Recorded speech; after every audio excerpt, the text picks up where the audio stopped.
नमस्कार दोस्तों, कैसे हैं आप सब। स्वागत है आप लोगों का आपके अपने हेल्थ चैनल पर। दोस्तों, हरा धनिया हमारी किचन का एक इम्पोर्टेंट इंग्रेडिएंट है, जिसके बगैर हमारी रोजाना की सब्जी की गार्निशिंग पूरी ही नहीं होती है। परंतु हरा धनिया हर मौसम में नहीं मिलता है और हर वक्त घर में भी मौजूद नहीं होता है। विंटर्स खत्म होते होते हरा धनिया इतना महंगा हो चुका होता है कि मन ही नहीं करता लाने का। तो ऐसे में क्या करें? आज की वीडियो में मैं आपको हरे धनिये को साल भर स्टोर कैसे किया जा सकता है इस बारे में बताने वाली हूँ। बहुत ही आसान सा तरीका है, इसलिए वीडियो को अंत तक जरूर देखिएगा। सर्दियों के खत्म होने से पहले ही जल्दी से खूब सारा हरा धनिया ले आइए, क्योंकि अभी ये काफी सस्ता है। और इसका पाउडर बनाकर स्टोर करके रख लीजिए और अपनी हर सब्जी में बिना किसी टेंशन के हरे धनिये का मजा लीजिए। धनिया आलू बनाइए, पुलाव बनाए, रायता बनाए या चटनी, धनिया का इस्तेमाल खूब सारा कीजिए बिना किसी टेंशन के। आप इसी तरह पुदीना और मेथी भी सुखाकर साल भर तक स्टोर करके रख सकते हैं, ये खराब नहीं होता है। तो टाइम ना खराब करते हुए दोस्तों, जल्दी से इस वीडियो को शुरू करते हैं। अगर आप मेरे चैनल पर पहली बार आए हैं तो चैनल को सब्सक्राइब करना बिल्कुल मत भूलिएगा। प्रेस द बेल आइकन, ताकि मेरे आने वाली वीडियोस के अपडेट्स आपको मिलते रहें। अगर आपको मेरी ये वीडियो अच्छी लगे तो लाइक करना बिल्कुल मत भूलिएगा। आपका एक लाइक मुझे देता है ढेर सारी मोटिवेशन आप लोगों के लिए अच्छी अच्छी वीडियो लाने के लिए। अगर आपको वीडियो पसंद आए तो दोस्तों को शेयर जरूर कीजिएगा, ताकि और लोग भी इसका फायदा उठा सकें। तो दोस्तों, सबसे पहले ले आइए फ्रेश हरा धनिया। अच्छी सी जूटी ले आइए। मैंने देखिए एक अच्छी खासी जूटी ली है हरे धनिये की। खूब सारा हरा धनिया है। इसे अच्छे से वॉश कर लीजिए। 3 से 4 बार इसे नलके के नीचे से अच्छे से वॉश कर लीजिए, क्योंकि इसमें बहुत ज़्यादा मिट्टी होती है। 3 से 4 बार जब आप इसे अच्छे से वॉश कर लेंगे, अब आपने लेना है एक बड़ा बर्तन, जिसमें आपने डालना है आइस क्यूब को। आपने इस गुच्छी को तोड़ना नहीं है, अभी आपने गुच्छी समेत ही इस धनिये को धोना है। बड़े कटोरे में पानी ले लीजिए और इसमें डाल लीजिए बर्फ। बर्फ डालने के बाद आपने धनिये की इस गुच्छी को इसमें डबो देना है 2 से 3 मिनट के लिए। 2 से 3 मिनट तक इसे डबो कर रखिए। इससे आपके पत्ते हरे रहेंगे और वो काले नहीं पड़ेंगे। 2 से 3 मिनट बाद इसे पानी से निकाल लीजिए।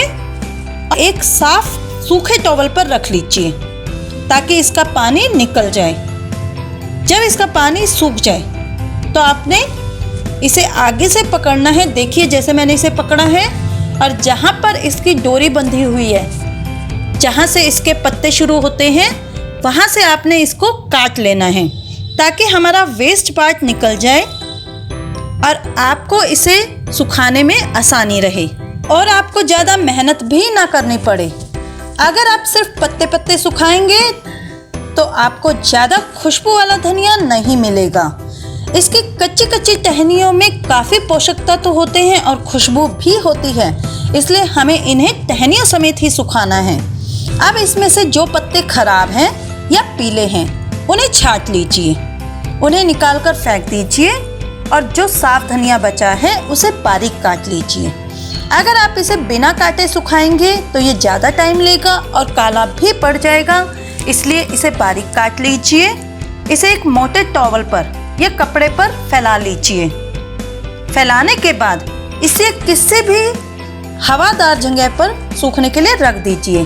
ध्यान रखिए, आपको धूप में नहीं सुखाना है, आपको इसे छाया में सुखाना है। 1 से 2 दिन में ये सूख जाएगा। इसे फैलाकर रखिए, छाया में रखें। 2 दिन बाद ये बिल्कुल ही सूख जाएगा। तब इसे आपने किसी एयर टाइट कंटेनर में या जिप लॉक पन्नी में रख लेना है। ये देखिए मेरा धनिया बिल्कुल सूख चुका है। इसे अच्छे से क्रश करके आप किसी एयर टाइट कंटेनर में भर लीजिए। आप इस कंटेनर को या पन्नी को फ्रिज में भी रख सकते हैं और बाहर भी रख सकते हैं। ये खराब नहीं होता है काफ़ी टाइम तक। जब भी आपको ज़रूरत हो, इसको फ्रिज में से निकालें और अपनी मनपसंद सब्जियों में, रायते में, आटे में डालकर इसका इस्तेमाल करें और इसके मज़े लें।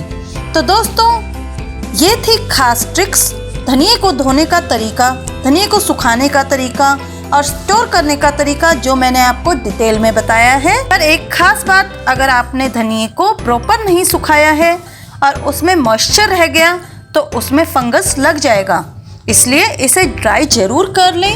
और अगर आपके पास माइक्रोवेव है तो जब आपको लगे कि थोड़ा सा मॉइस्चर अभी भी है इसमें, तो इसे माइक्रोवेव की ट्रे में रखकर ट्राई कर लें। इसे 1 से 2 मिनट के लिए चला लें और फिर से बाहर रखकर ठंडा कर लें। स्टोर करने से पहले इसे अच्छे से ठंडा जरूर कर लें। ये बिल्कुल क्रिस्पी हो जाएगा, इसका मॉइस्चर बिल्कुल सूख जाएगा और ये कई महीने तक आपका खराब नहीं होगा। जरूर ट्राई कीजिएगा। इसी तरह आप मेथी और पुदीने को भी सुखा सकते हैं। मुझे फीडबैक जरूर दीजिएगा। अगर आप मुझसे कुछ पूछना चाहते हैं तो कमेंट कर सकते हैं। हम फिर मिलेंगे एक नए टॉपिक के साथ एक नई वीडियो में। तब तक के लिए नमस्कार।